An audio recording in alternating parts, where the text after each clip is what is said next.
Hello, it's Jimmy, and here we are in Denver on a kind of cold, snowy, sleety, rainy-ish kind of day, and we have something really cool here. But if you like what you see, please do subscribe and like, and we'll keep making these videos. So what do we have today? Well, this is a 1995 Acura Legend Special Edition sedan. This is the last year of this generation, which was introduced for 91, and ran, like I said, through 95. And this was well, to celebrate last year, they came out with a special edition. So mainly it had some different badging, different mats, two-tone color scheme. This one's white over kind of a platinum, and still have the same engine though. But super nice sedan. This was obviously Acura's second generation of Legend, which then eventually became, well, renamed as the RL for the next generation. But let's take a closer look at this thing.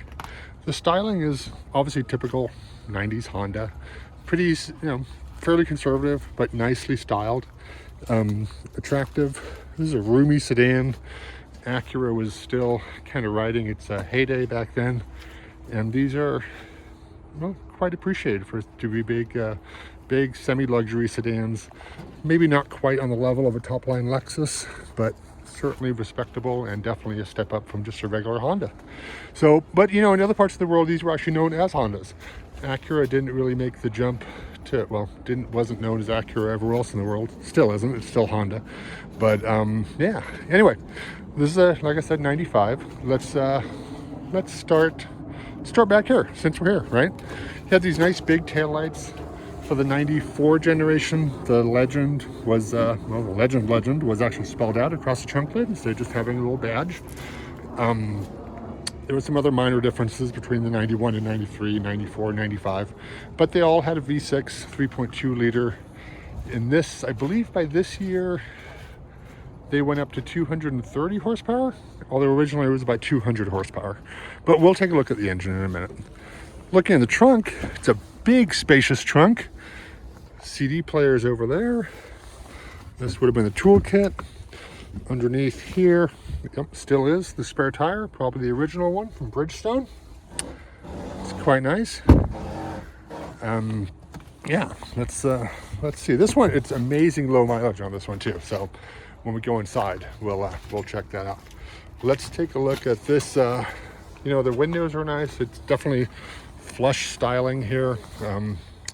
Pretty aerodynamic, quite nice. Let's pop the hood and take a look under here if we can find the release. Oh, where is it? Is it in the grill? Ah, there it is. Here we go. Look at that. 3.2 liter V6, and interestingly, this is a longitudinally mounted one. It's not transverse, right, like most front-wheel drive vehicles are. So this was longitudinal in the Audi style. Honda Motor Company, obviously, since Honda made Acuras. This is obviously well known at this point. It's quite crammed in there, but it's nicely laid out, an attractive engine layout. This one's pretty new to the yard here, so not picked over at all. But man, this thing looks to be in great condition. Very nice. Full sound deadening here under the hood. Vacuum hose diagram. Nice. And then here you had the kind of wraparound or waterfallish kind of grille, sort of like Mercedes did it, but much lower profile. Big headlights, wraparound turn signals, and these are clear lens when that was still become kind of a new thing, right? The headlights on the back were fluted in this case, and then you had this front cover on here, which is an interesting, slightly different way of doing things. Acura logo there in the front. Front spoiler, very nice. I mean, it's definitely, styling's definitely the Honda family, and well, as it would be, right? It's basically one big step up from an Accord. So there you go. So let's look inside. Let's start with the rear seats again. Oh, look at that, leather. Oh, sheepskins on the front, and actually it smells like the sheepskin, so that's quite a scent that you don't remember. It's kind of, back in the 80s you could get real sheepskin seat covers, and a lot of people did, and it infused the cabin with a distinctive aroma. Not unpleasant for children of the 80s.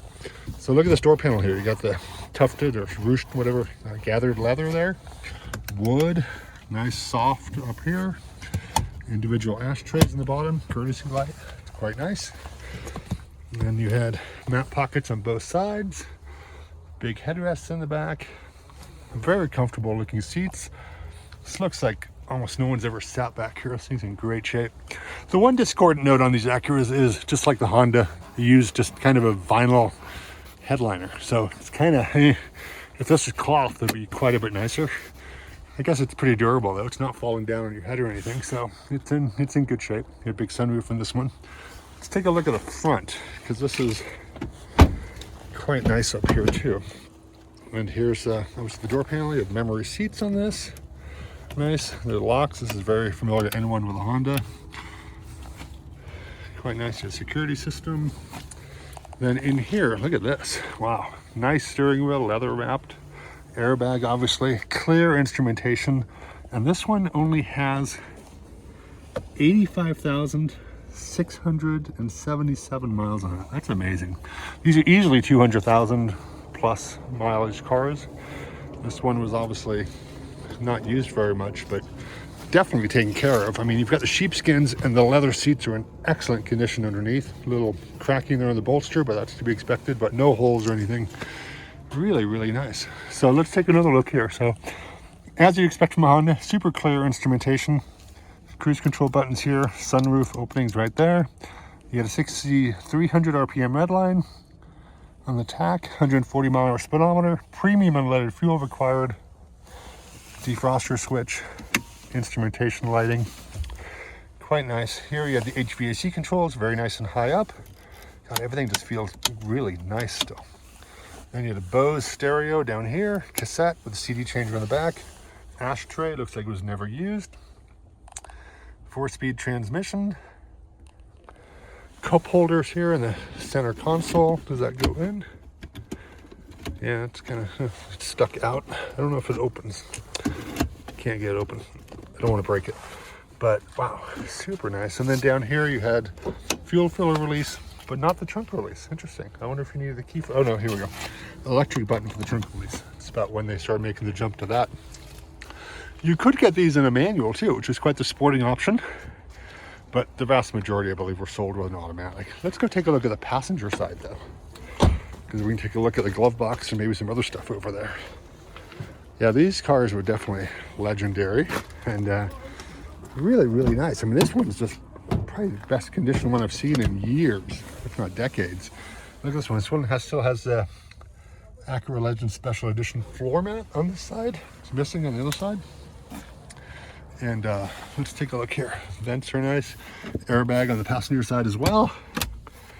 Big glove box. Oh, look, and here's, I guess you can you can turn off the trunk release there, because then you can lock.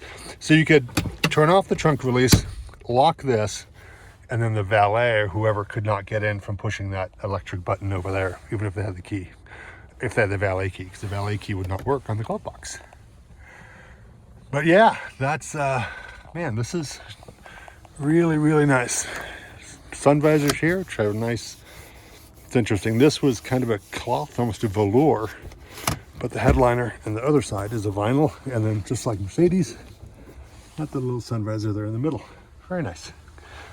So yeah, that was the 1995 Acura Legend Special Edition sedan. I hope you enjoyed what you saw. If you did like it, please just subscribe and like, and we'll keep making these videos for you, okay? Thank you very much. Bye-bye.